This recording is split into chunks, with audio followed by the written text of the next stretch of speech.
Hello everyone and welcome to another review. This one will be on Thierry Mugler's Angelman Pure Havane. I got this one about, I want to say 3 weeks ago, almost a month ago now. I've been wearing it for a while just because I wanted to get a feel for it. At the same time, pretty much that I've been wearing Pure Havane, just so I can kind of compare the two. And I also threw Angelman in there so I can kind of get a sense of all three of them and compare this one on its own as well. So this one is Thierry Mugler's Angelman Pure Havane. Here's the bottle. Very similar to all the other bottles. Rubber flask. It's the color on this flask has changed, and rather than the black rubber, it's got the brown rubber with the classic star, glass star that's there. A very classy bottle, or not classy, but very original bottle. I like it a lot. The serial number is where they usually are on these babies. There it is. You can see it right there at the top. And that's pretty much it. The bottle, this only comes in, this is a limited edition as well. It's still being sold as of now, and now is around in April 2011. I'm not sure how much longer this is going to be out for, but you can get this from their website. You can get it from, Macy's. I believe you can get it from Socks. Well, actually, you can get it from Macy's online. I went to the store and tried to purchase it, but they didn't have it there. I actually purchased this one from Socks Fifth Avenue. I live in New York, so I just walked up or took the subway up there, purchased it during lunchtime, came back. But you can. This is being sold everywhere that I can see for around $80, right on the dot. Very new. It was released this year, I believe, in February. Yeah, February 2011. Around maybe a little bit earlier than that. I'm not completely sure, but yeah.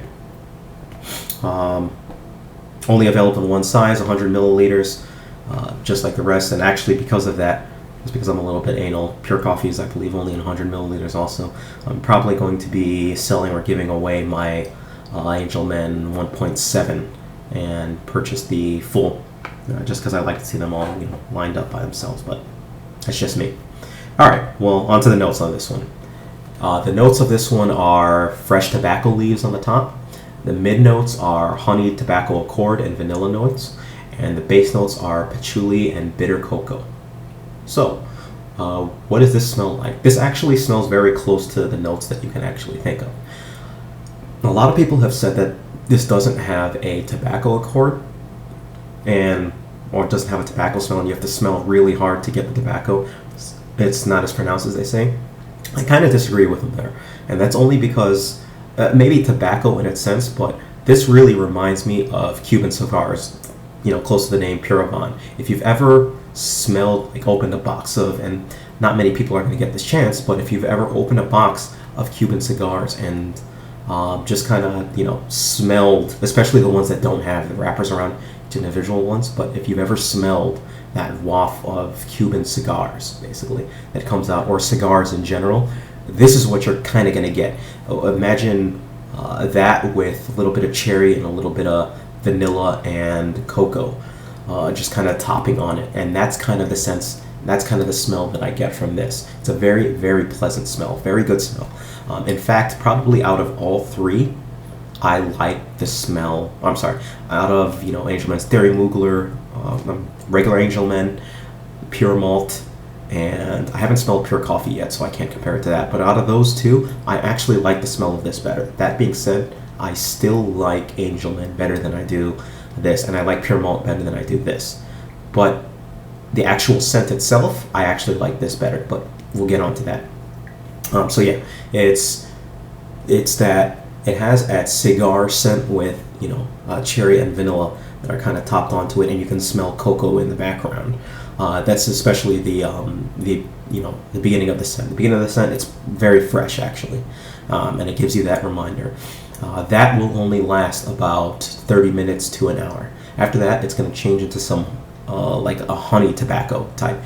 Just like the mid note says, it's going to change into like a honey tobacco accord. That cherry smell is going to kind of go a little bit to the background, as well as the vanilla smell, but you're going to start smelling the cocoa a little bit more. It's going to start coming out, and as it after about an hour or two of that, it's going to dry down to its dry down, which is going to be a cocoa smell.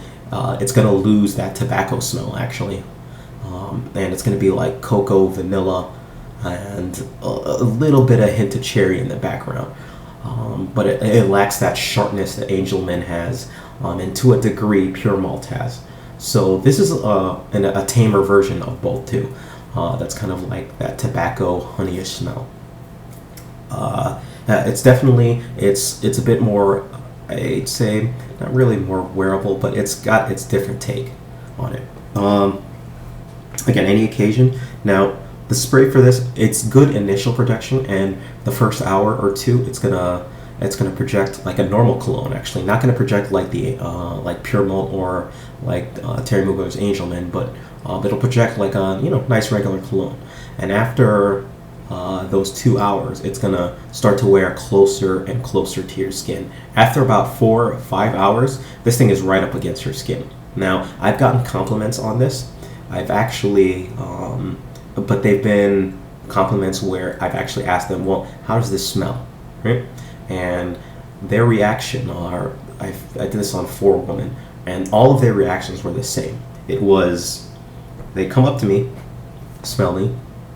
This was after about 5 hours. Smell me a little closer, and then grab my hand, and then smell my wrist, and goes, oh wow, that's pleasant, right? So they couldn't really smell it, so it starts to really close in on your skin. Therefore, in my opinion, projection for this is it's not like Angelman or Pure Malt on this one. Not really at all. This is a cologne that wears more closer to you than the others. So for that reason, that's really one of the things that I liked the Angelman series for, and this lacks that. So I'm actually going to have to knock this down a notch in terms of ability. Towards the end, you're going to smell it on you like 10 hours later, but again, nobody else is going to smell you unless they're kissing up on you or really close to you. So that's where this fragrance actually changes in, and this is actually a little bit apart from Angelman and Pure Malt for that matter. However, that actually does bring it a little advantage. I actually think that this is not a good cologne to wear in the winter. I think this is a summer, spring, fall cologne. Now, obviously, it's not summer yet, and I can't really prove it, but I'm pretty sure after my extensive testing with this, that this will go good in the summer. The summer's heat will help this project and will help this, oscillate out to that point. Any age group really can wear this. I might be inclined to say younger people might, want to stick away from it, just because to me it really does remind me of cigars, not necessarily tobacco, but cigars. So you might want to keep away from this one. But really, if you can pull it off, that really wouldn't surprise me at all. So what do I rate this one? I've given Angelman and Pure Malt both 9 out of 10s. This one I'm going to have to give a 8 out of 10. I may have inclined to say 7, but because I actually like the smell better than the other two, the actual smell itself, not the cologne as a whole, but I give this one, yes, an 8 out of 10. Very solid cologne, not a blind buy. I would definitely say you would want to check this out or smell this out before you went and purchased this. But other than that, very solid scent, very solid scent. You may have initial issues with the sprayer. A couple people, I believe Cutlass or Brandon has one out, and another person did another video where he used a box cutter and cut it out. Personally, I don't do that just because I've seen his video, and now I know exactly where the sprayer is there, so I actually press down harder on there, and I'm able to actually get a good spray on it. Won't actually spray it on this, but yeah, very good scent. So this has been Angelman's Pure Havane. If you have any questions whatsoever, again, feel free, send me a message, leave a comment, pop me an email. All right, take care.